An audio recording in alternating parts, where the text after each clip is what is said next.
तृतीय स्कंध दशमोध्याय विदुर उवाच। मैत्रेय पादे देई कर आनंदे पचारे विदुर। मुनि कहती सुध मने जे विष्णु गले अंतर ध्याने। ते वेदपति ज्ञान मते प्रजा सर्जिला ए जगते। तार कि देह प्रजा थिला केते प्रकारे भी आइला। मने कल्पन्ते देहवंत क संशय जाउचित। विदुर वाक्य कर्णे शुणी कहती मैत्रेय मुनि। मैत्रेय उवाच शुण विदुर एक चित्ते जे मते सर्जिला जगते। गोविंद वाक्य वेदपति तप साधने कला मति। 7 वर्ष वेद मते तप साधिला दृढ़ चित्ते। आत्मारे आत्मालीन करी गोविंद वचन सुमरी। देखिले नयन जुगले भ्रम संकुल महाजले। पवन जोगे महाखर स्वभावे दिशे भयंकर। पद्म सहिते जल कंपे भूमि संकुल अतिरेके। ज्ञानर बले कर्म मान देखि सत ब्रह्मा मन।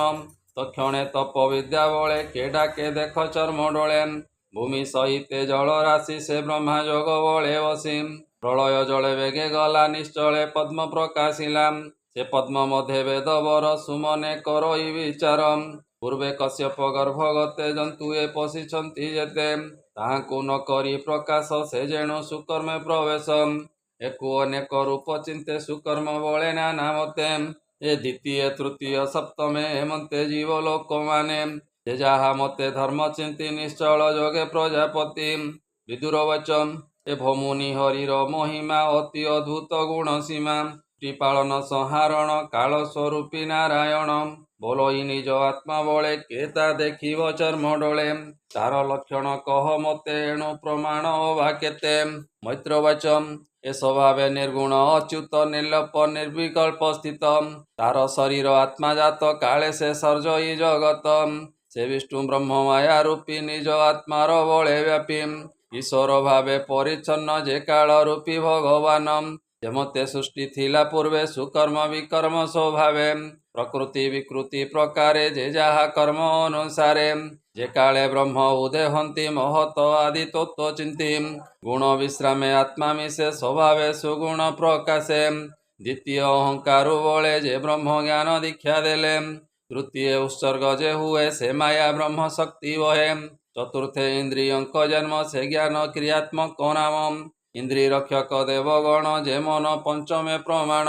षष्ठरे अहंकार सर्वे अबुद्धि मुक्ति शक्ति भावे।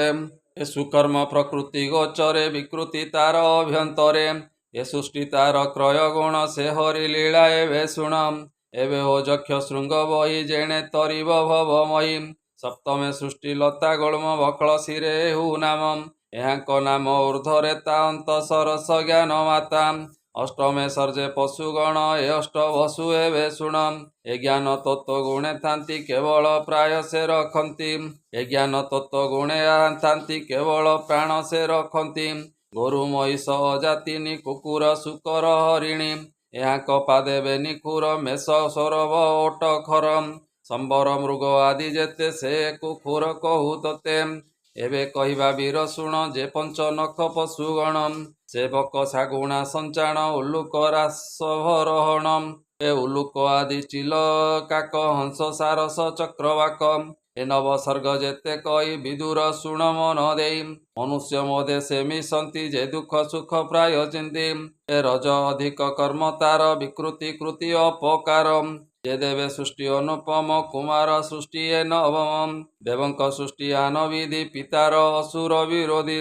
गंधर्व अपसरा सिद्ध चारण यक्ष रक्षा देवम। भूत पिशाच भ्रेतगण विद्यार्थ किन्नर चारण। ए अष्टविधि उत्पत्ति स्वभावे देवता बोलती। एमते सृष्टि से बोलांती से जुगांतरे न मिशंती। नदी तले जेउ भूमे जलधि जाती यथाक्रमे। एमते देवासुर आदि जेते कहिली मु संपादी। से नाम रूपे आदि हंती मनु अंतरे होई थांती। मुनि कहिले पद्मकल्पे एमते बधुर समीपे। ए भागवत ज्ञान रस कहिला जगन्नाथ दास।